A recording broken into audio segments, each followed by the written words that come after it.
Welcome everyone to Hogvillenet YouTube Live, another special edition. I think this is our fourth, and we got to do these, man, because of the state of the football hogs. We know that it's been a rough start. Well, after a 2-0 start, a rough patch. Three consecutive losses where it looks like Arkansas was playing almost completely without a defense. Problems on offense, problems in leadership, problems in energy, problems in effort. Just flat out problems, and the moves to maybe correct some of those problems started happening. The wheels started turning pretty quickly after that ugly 56-13 loss on Saturday at home. Arkansas's return home after being out for a month, being away for a month, away from campus, and you saw just how the wheels completely came off the wagon there.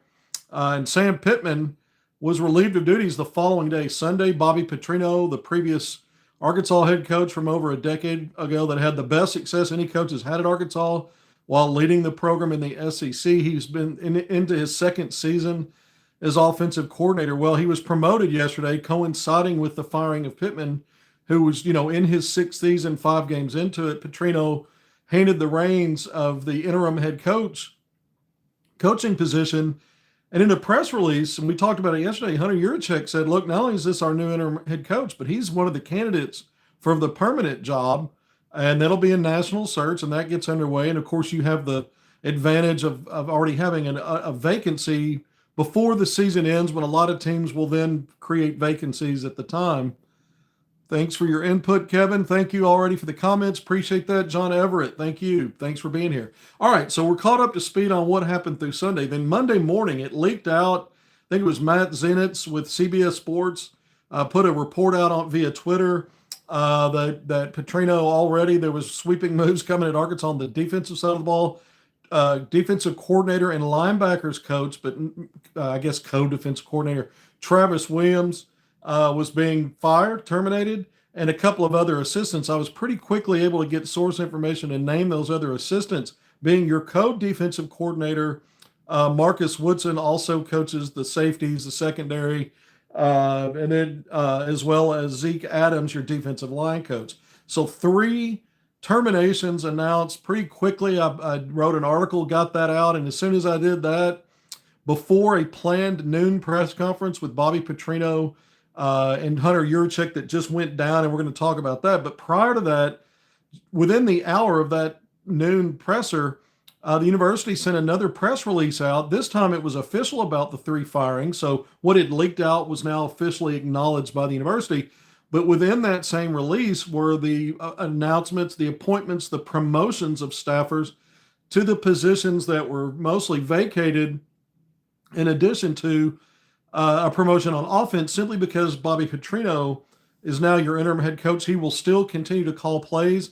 He's always been a play caller in chief when he's been the head coach, wherever he's been. That included his time, the 4 seasons from 08 to 11 at Arkansas.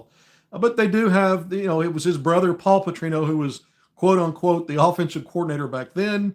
There's been a promotion there now, which makes sense. So you have several promotions here.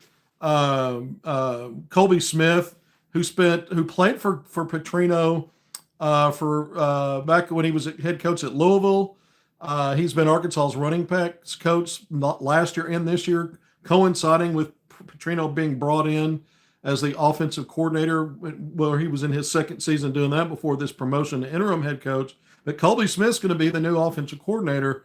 And again, he had 4 seasons with the Miami Dolphins, I guess, after, his college days, but he's, again, in year 2 as the running backs coach, and now he's promoted to offensive coordinator. So he's a guy that knows what Petrino wants, what Petrino expects, same page kind of thing. It makes sense. But the sweeping changes on defense, you go to Chris Wilson now, who will be the interim DC. Now, he's been on Arkansas staff this season. He was the assistant D line coach behind Deke Adams. Now he takes over because you made those changes with your co-coordinators plus Adams. He goes from assistant D line coach to the interim DC. Chris Williams, he has got experience as a defensive coordinator. And we're going to get into the press conference and a lot more that was said, but let's at least get the news and the business out of the way of these firings and hirings. And we did the firing part, but Chris Wilson has been a defensive coordinator at Mississippi State, so he has experience as both a co-coordinator at Mississippi State, and then he was the sole coordinator there for a season. And back around the time where Bobby Petrino was having success at Arkansas, around the same time, I think when he was going 10-3, getting the team to the first ever BCS Bowl in program, the only one in program history back when that was what it was. And then the following season, 11 wins, going 11-2 and winning the Cotton Bowl. But around that time was when Arkansas was competing against Mississippi State. Chris Wilson was the DC there. So there's familiarity there. It kind of makes sense. This is a guy that was coaching defensive line as well on a Super Bowl champion, the Philadelphia Eagles' first ever. At the time, the only ever Super Bowl championship. That was over the New England Patriots and Tom Brady. That was back in 2017. Of course, they won it last year, now have two, but he wasn't on that staff. But Chris Wilson now, I think last year prior to coming to Arkansas, he was the defensive coordinator in the USFL back in the spring, actually, is the way those seasons run with the Houston Roughnecks. So here's a guy with a lot of experience in the position. It's interim for now. You've got 7 games left. You're on a bye week, 12 days to prepare for your next game. So you've got coordinators now on both sides of the ball named. Again, in my opinion, it's a glorified position title for whoever's your offensive coordinator when Bobby Petrino is your head coach, because again, he's going to be calling the plays. He's moving from the booth, by the way, to the sidelines as head coach. That makes sense. I'm going to talk more about my thoughts about that a little bit later if we get through more of this press conference when we get to it. And the other promotion, there was one more promotion. Che Hendricks, it's his first year as well on the staff. He's been assisting coaching the secondary safeties. That was Woodson's main role outside of being a co-coordinator. And so Che Hendricks, who was a high school coach in Texas, had a lot of success there before coming to Arkansas. He's also not, in addition to being an assistant on the defensive line coaching, he's also got high school player relations, some kind of title there in terms of being a liaison with Arkansas's efforts to bolster relationships with high school programs, recruiting, that kind of thing. So he's had a secondary role. Maybe it's a primary role, not sure, but he's elevated now to coaching the safeties and secondary. That's going to be his main focus as the lead there. So what we don't see here is an addition yet to coach the linebacking core. And that's something that Petrino and Yurachek talked about. They were asked about any more additions to the staff and pressed on it a couple of times. I think finally Petrino said, yeah, maybe someone on defense to coach the linebackers, something like that. And that Chris Wilson would have a voice in that decision because, he's now the interim DC, bringing in someone that maybe he has some level of comfort with or knowledge about. So those are things we're paying attention to as we talked about who's out and who's in, because we know who was out and who was in on Sunday. That was the big news. And we did one of these shows and I was like, I don't know how much more major shifting they're going to do. I don't expect a whole lot of heads rolling, but what I was wrong. I mean, I thought maybe 1 or 2, but 3, basically the leadership on all 3 levels of the defense. It's ironic because all 3 levels of the defense, line, linebacking core, secondary, have been awful. You can't point to any core unit there and say it was a strength of this defense. I mean, even if you did try to say that, what the hell does that mean? Let's look at these last 3 games. Yeah, you had a chance to win a couple of them, and then you got destroyed against Notre Dame. But your defense didn't give you a great chance to build any kind of a lead and cushion to hold on to late. I mean, you were playing from behind essentially against Memphis. You fell behind at the end, and you couldn't overcome it because of a fumble, driving toward a go-ahead score. Either way, the defense has been awful. I looked at it statistically, over 1,600 yards collectively. That's 533 plus yards per game in the last 3 games. Think about that. There's not really an outlier there either. I mean, it's not like, one team put half of those yards on you. Notre Dame was over 600 yards on Saturday, and still the other 2 teams hung about 1,000 on you in the previous 2 games. It's been ugly. You're giving up 43 points per game in the last 3 games. There's just no way to spin it that there was anything good about that defense. So, okay, Petrino, Yurachek, they've already made some moves. What's interesting is all the moves that resulted in firings were positions were filled with internal people with promotions, and so you have some continuity, some chance, because it was going to be hard to just go out and get folks off the street at this point in the season and expect anything to make any sense in terms of trying to get the ship right. You had to have some continuity. It was one of the reasons I didn't think a lot of heads would roll, but they kind of had a compromise there. Yeah, heads are going to roll. More heads will roll. Several did. But then you had staff continuity by promoting within. So we'll see what value is there. One of the biggest things that jumped out to me in this press conference, several things. There were several things. I think one of the biggest things were, how are you going to rally the team? Petrino and Yurachek will both address the team at a planned meeting today at about a little over an hour, about 2:30. And the theme is trying to get guys to understand this is part of life.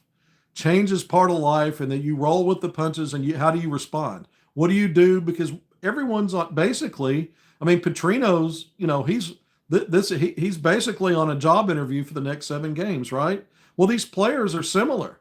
How are they going to respond to this for their own career paths moving forward? What's going to happen there? You've already seen some defections in terms of pledged, committed players. That's started to happen.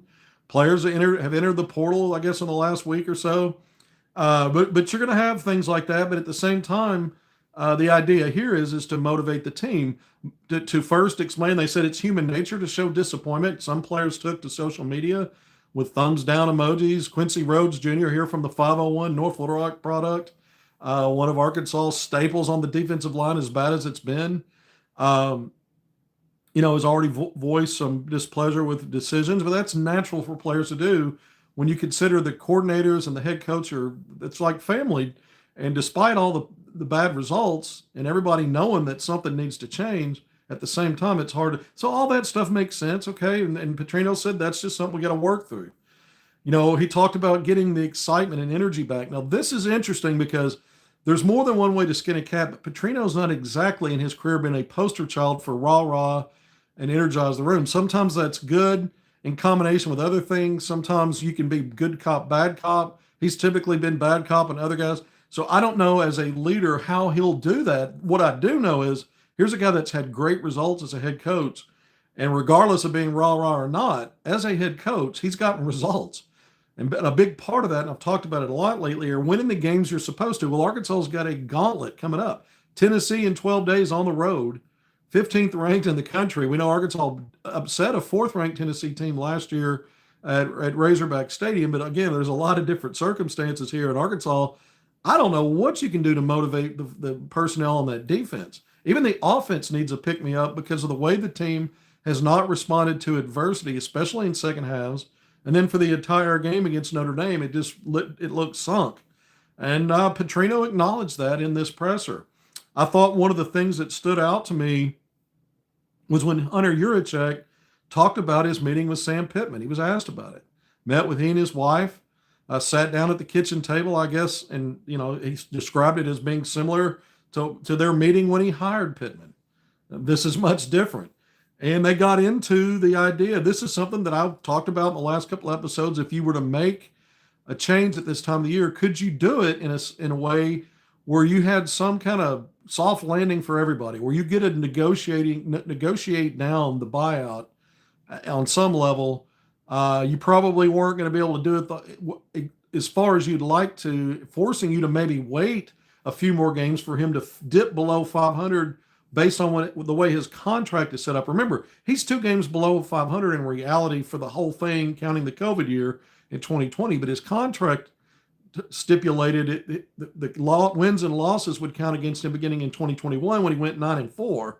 So he's technically still 2 games above 500 when you look at it from the standpoint that would have lowered the percentage owed, 75% of the total amount down to 50. You'd have to wait a few more games and not hope that you lose, but if you're really wanting to fire a guy and you want that thing to go down, that's what you'd have to wait on. And it might have, worked out that way. I didn't see Arkansas winning another game, to be honest. It's going to be tough moving forward. Tennessee is the first of several games against ranked opponents. Arkansas likely won't be favored in any game. Probably not. We'll see. We'll see what changes. But you would have had to wait otherwise. And so to do it now, part of the idea was to negotiate it somewhere in the middle. I think that was smart. So 62.5%, it's between the 75% that the contract called for if you fired him when they did without some negotiation or waited out to 50. They found a middle ground right in the middle there. And Yurachek said it saved Arkansas about $1.5 million. Well, that's good. Everybody gets a little something out of it. Why would Pittman be motivated to do that? Well, look at where the season's going. The thing's run off a cliff. He's a few weeks away from only getting 50%, right? So this is something that worked. That probably wasn't a tough negotiation. I mean, Yurachek described it as happening while he was on the phone with the Pittmans at the kitchen table. So probably went by pretty quickly with Pittman's representation there. Old Jimmy Sexton. That's a name everybody's familiar with.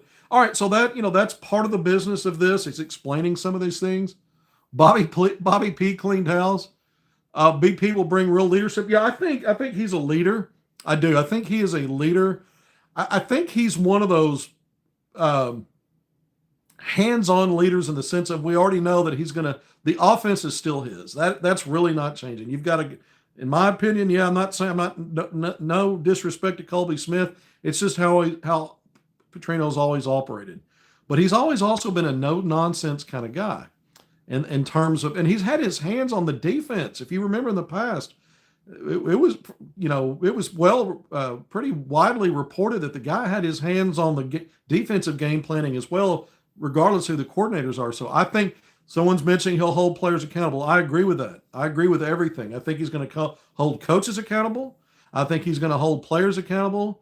At the end of the day, you are what you are in terms of your talent level in this league.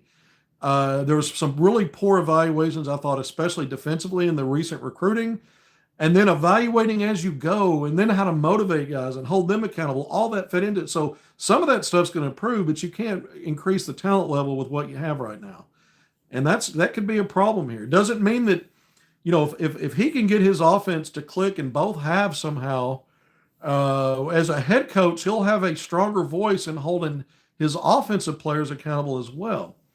And so maybe there's something there. I said at the start of the season, based on the defensive personnel, I thought this team was going to have to stay healthy on offense, eliminate penalties, turnovers, and big lost yardage plays that killed promising drives and got you out of scoring opportunities. You're going to have to eliminate a lot of that and stay healthy and then win shootouts. I mean, in every football game or any sport, you got to score more than the other team, right? So you say you got to outscore people. Yeah, you're going to have to outscore them in shootouts. That's the point. And I think there may be some element of that which will hold true moving forward, and we'll see what they do. One of the things Yurachek said, and I thought this, we kind of talked about it. I mentioned it in our last episode when we talked about the coaching change at the top, that you wouldn't necessarily be judging Petrino on wins and losses in terms of evaluating him for the job again, because that's just asking a lot. Could he win 4 out of the next 7 and get you to a bowl? Even if he does, it helps his chances, but if he doesn't, I don't know that eliminates him. If they don't win a whole lot in these games, eliminates him from consideration simply because it's just a tall ask. And Yurachek said it. Look, it'd be unfair to expect that go. He said 7-0, but I think there's some limitations too to what can be expected, and not then necessarily automatically eliminate him because he didn't finish 500 or better. You can't finish 507 games in the regular season. It'll be 1 under or 1 above potentially, or not as nearly as good as that or even better than that.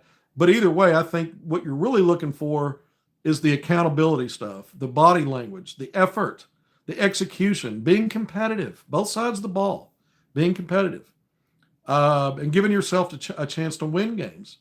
And really showing an upward surge. Now, I hope I haven't said Calipari once during this. If I have, please, I'm so used to saying it. It's Petrino and Yurachek at the press conference today. Anyway, Yurachek, talked about the national search. He was asked, does it matter if someone has Arkansas ties? I think he gave the right answer, and he didn't hesitate. Look, that's great. That's icing on the cake. That should not be part of the formula for the things that matter to come in and be the head coach at Arkansas. I agree with him. If everything else is equal, that might be an advantage. But that's his point. That shouldn't be one of the main criteria. but it doesn't hurt. It can, it could be a good thing, but it's kind of icing on the cake. So I agree with him there, and it's not to say that there aren't worthy candidates out there. Obviously, uh, you know, uh, we talked about some of the names yesterday, and some of those have Arkansas ties.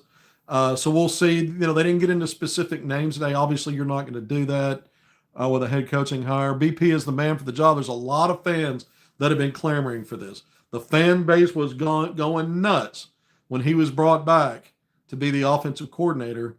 I was covering that Duke game when he was brought in, and the place was going crazy. It was packed for Arkansas Duke, a fifth-ranked Duke team. It wasn't a good Arkansas team. It was late in or early December, late November that game, and we didn't know how bad it was going to be. Yet Arkansas upsets a top 10 ranked team. So the building already was packed for Duke and energized, but Bobby P being introduced, it was like Sam Pittman was running shotgun to the new name, to Bobby Petrino back, your head coach, and so there was always an element of, as things, if they continue to be dicey for Petrino, Bobby P's right there. And so in a lot of ways, you were in a good position. Not only the trajectory of negotiating down the buyout for Pittman, but having somebody on staff. We just talked about the internal promotions and some continuity there, but how about having an experienced head coach with all the success Petrino's had in the room, so that you could just slide him over in a place where he had major success, and the only one to have the level of success that Arkansas has had in the SEC. He's been the ultimate. You can argue the longevity of Nutt, and so getting to a couple of SEC championship games under Nutt, and he had some really good seasons, but not really at the level of the last two seasons that Petrino had. And of course, it was a different era of football for Nutt. It was a different era that was kind of changing the guard in college football when Petrino took over, and the game evolves, right? And so some people say, well, he's 64 years old, but look what he's done with his offense the last 2 years, and just in terms of the yardage, top 10 in the country last year, and that again. And so the problem's been scoring, turnovers. Part of that's the quarterback that he helped handpick. That's on him too. But there's a lot more positives on that side of the ball because of him, and something to really work with there. And so now what can they get from the defense? Can they get enough competitive edge and get a few more stops every game, and get the offense where the second half looks like most of the first halves have looked? And now all of a sudden you've got something to work with, and maybe give yourself a chance to win some of these games. That you can't rule that out. It's hard to predict how that's going to happen on the defensive side, just from what we've seen. It has been so bad. I saw it on the first defensive series against Alabama A&M when the Bulldogs came down and tied the game 7-7 at Reynolds Stadium in the season opener in late August. It was at that moment I said, this team's going to have to get what I said about the offense and then win shootout games, because I knew no matter what the final score was in that game, eventually that kind of stuff, when you played real teams, some of the stuff I saw there and I was concerned about was really going to rear its ugly head. One of the things that I find really interesting about Petrino coming back to the sideline. Well, he needs to do that as a head coach. He was asked about it. He goes, I kind of miss it. He said, I really thought being up in the booth would take away some distractions, give me a chance to really look ahead in my play calling based on what's happened and what I need to do, and not just the next series, but further in the game, that kind of stuff. It made sense. But then he said, but he's also looking forward to getting back down on the field. And I thought that was an interesting point to make, because there's an argument that could be made that there's something about the energy on the sideline that will maybe actually have a positive effect on his play calling and getting his players accountable, because they have to walk past him and see him, some of the stuff that might have been missing. So there, some of the elements that made him think it was a good idea to go up might actually improve. And it's just trial and error kind of thing. You don't hold that against him. And it's been mostly the defense. But again, you go back to that sideline, I think there's a lot of advantages there. And I think that, gives Arkansas a chance for him to be his best as the play caller and, effectively, again, the offensive coordinator. I don't want to, again, disrespect Colby Smith, but come on, man.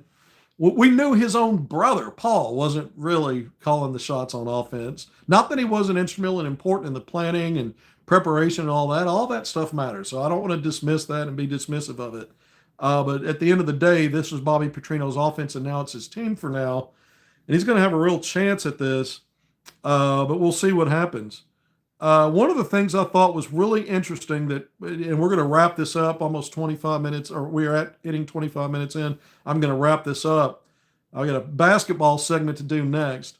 We got a lot of intel for basketball, by the way. Calipari's moves today, man, last night and today. I've had my eye on it, and I have new updates from practice from Saturday when the unofficial visitors, the in-state kids, were in there. Some really good stuff because they practiced twice, in the morning and the afternoon, sandwiched around, walking out on the field of that Notre Dame game before it started at least. So there's that. But before I do, I want to part with one of the things that Hunter Yurachek said that really, I raised an eyebrow when he said it, because he was asked about some of his recent comments, and he kind of Heisman stiff-armed some of that without actually addressing what he said at the Touchdown Club that drew a lot of scrutiny and pushback and, a lot of folks calling for his head. But he kind of mixed in the idea that, look, we're getting I've got the support that's needed now to move forward and make the next hire and make it an attractive job for the next hire. But what I thought it was interesting was, and I wrote it down, he says we're going to give the next coach what they need to be competitive in the SEC. Okay, so that's interesting. We were talking about his comments before, how he said Arkansas is not situated with the budget, the overall budget, some of the other stuff, NIL and the third lane that other schools are taking that Arkansas can't. Other things he was alluding to in that Touchdown Club thing where he said, we're not set up to compete for titles in football, quite frankly. We are for baseball and basketball. Okay. Thank you for your candor. Again, not the best way or timing and place and all that. We said all that. And then we said, well, what you're saying there is if you're saying that, then you're basically saying you're not set up to even be competitive in the SEC. Well, that seems kind of obvious. We've said it. Arkansas is a middle tier at best lately, bottom tier too often SEC program, but that they should be in position to compete for SEC titles and a chance at the playoffs, 2-3 times a decade, maybe. Maybe if you can make the right hire, you change your opinion about that and you can increase your outlook for that. But for now, at minimum, that should be the standard. You should be around 8 wins a year, hopefully, in that process, in those endeavors. But he said today to be competitive in the SEC. So if you want to reverse engineer that by saying that, is he also saying, without putting it out there as a soundbite and to compete for national titles, is he effectively saying that? Because I said before, when you say you're not in position to win national titles, you're also saying you're not really in position to be competitive in the SEC. So maybe that was a way of him trying to lead you to that water without actually coming out and saying it to give another soundbite. Oh, he's talking about the next guy.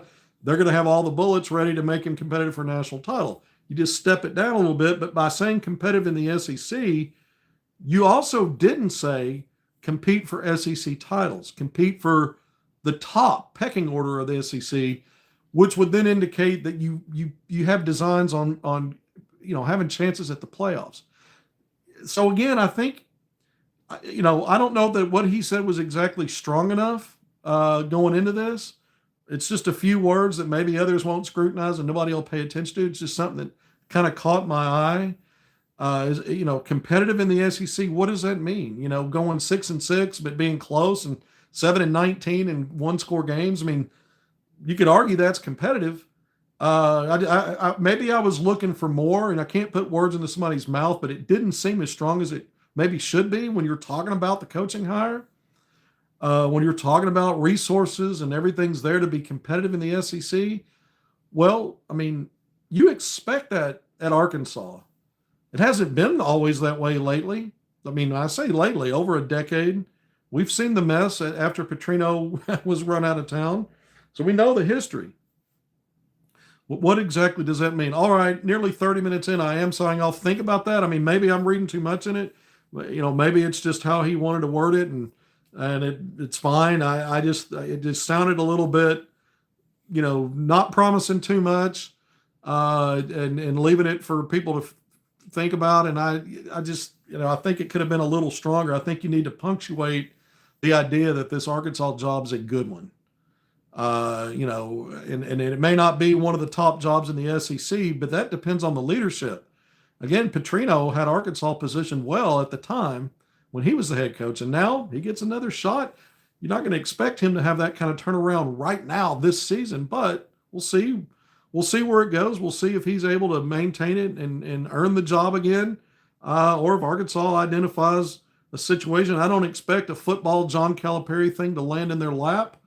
In a sense, even though Petrino didn't have that kind of gravitas and cachet, he was still a well-respected success story on the college level, even though he was then in the NFL at the time and got pulled out before he finished a really dreadful season with the Falcons, got pulled back to the college game to Arkansas. But you can, land a really good situation in the eye of a storm, and we've seen the history with it. So we're going to keep our eyes on it. And again, don't rule out Petrino, but also respect the search, and hopefully Arkansas is not just laying up here with one thing in mind. I think they need to really effort a real search, and then just see where the chips fall. I think that's what they need to do, and that's what they're talking about. We'll see if they really mean it, what's real and what's not. We're going to learn a lot more as we move forward. We'll probably have more of these episodes. Thank you for joining me on Hogvillenet YouTube Live Special Edition. Arkansas football sweeping changes, coming out of the weekend, Sunday and Monday. A lot of changes at the top. Below that, mostly on the defensive side of the ball. More to come. Thanks for being here. Be great in all your endeavors. We'll see you soon.